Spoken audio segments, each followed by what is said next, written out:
Hello guys, welcome to మునా films. So ఈ రోజు అయితే మన డికైడ్ కి వర్క్ చేసిన టెక్నీషియన్, ఆర్ట్ డైరెక్టర్ గారు అయితే మనతో పాటు ఉన్నారు. సో ఆయన ఎక్స్పీరియన్స్ ఎలా ఉందో మనం తెలుసుకుందాం. Hello sir. సో ఎలా ఉంది సార్? ఇంత పెద్ద సెట్ చేశారు, చాలా మాస్ గా అనిపిస్తుంది. సో ఎలా ఉండబోతుంది సార్? బాగుంటదండి, చాలా బాగుంటది. మీకు ప్రజెంట్ ఈ రీసెంట్ డేస్ లో ఒక యాక్షన్ బ్యాక్గ్రాప్ లవ్ స్టోరీ అనేది రాలేదు కాబట్టి కంపల్సరీ ఈ సినిమా ఈ జానర్ ని ఇష్టపడే వాళ్ళు చాలా హై ఇస్తుంది. 100% హిట్ మూవీ అవుతుంది. సో ఎంత టైం తీసుకున్నారు సార్ మీరు ఈ సెట్ డిజైన్ చేయడానికి, వేయడానికి? 20 days పట్టిందండి సెట్ బిల్డ్ చేయడానికి. సో సెట్ వేస్తున్నప్పుడు మోస్ట్ టఫెస్ట్ మూమెంట్ ఏంటి సార్? ఏం టఫ్ మూమెంట్ ఏమి ఉంటదండి. ఏదైనా తక్కువ టైం ఉన్నప్పుడు ఇబ్బంది ఉంటుంది తప్ప అన్ని వెరీ హ్యాపీ. సో చూడ్డానికి అయితే ఒక బార్గా మాసిగా చాలా డేంజరస్ గా అనిపిస్తుంది. లోపలికి వెళ్ళిన తర్వాత విజువల్స్ అయితే బాగున్నాయి. బట్ ఎలాంటి స్టెప్స్ ఎక్స్పెక్ట్ చేయొచ్చు సార్ ఈ మూవీలో మనం అడివిశేష్ గారి నుంచి? అంటే ఈ మూవీలో అడివిశేష్ గారు ప్రాపర్ డాన్స్ వేయాలని ప్రిపేర్ అయ్యి చేసిన సాంగ్ అండి.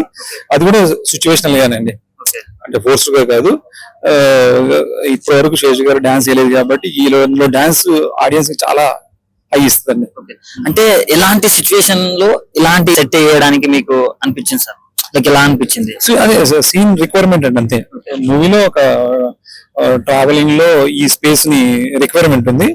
అది సాంగ్ చాలా బాగా వచ్చింది. భీమ్స్ గారు చాలా మంచి సాంగ్ ఇచ్చారు. ఆ సాంగ్ తగ్గట్టుగా సాంగ్ ని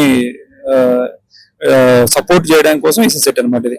సో ఎలా లైక్ ఏ వచ్చిన తర్వాత చాలా తగ్గిపోతున్నాయి కదా సార్. ఇప్పుడు ఆ డైరెక్టర్ నుంచి కావచ్చు, ఏదైనా కావచ్చు, మొత్తం ఏలో చేసేస్తున్నారు. అది మీ మీద ఎలాంటి ఎఫెక్ట్ చూపిస్తుంది సార్?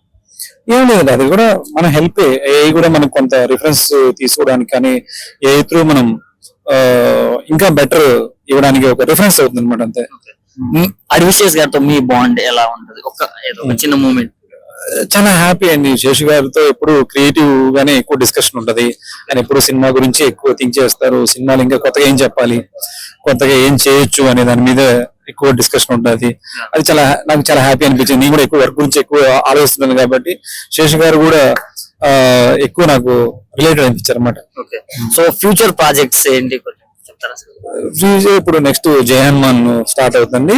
వృషకర్మ ఆల్రెడీ ఫినిషింగ్ లో ఉందన్నమాట ప్రస్తుతానికి. Thank you sir.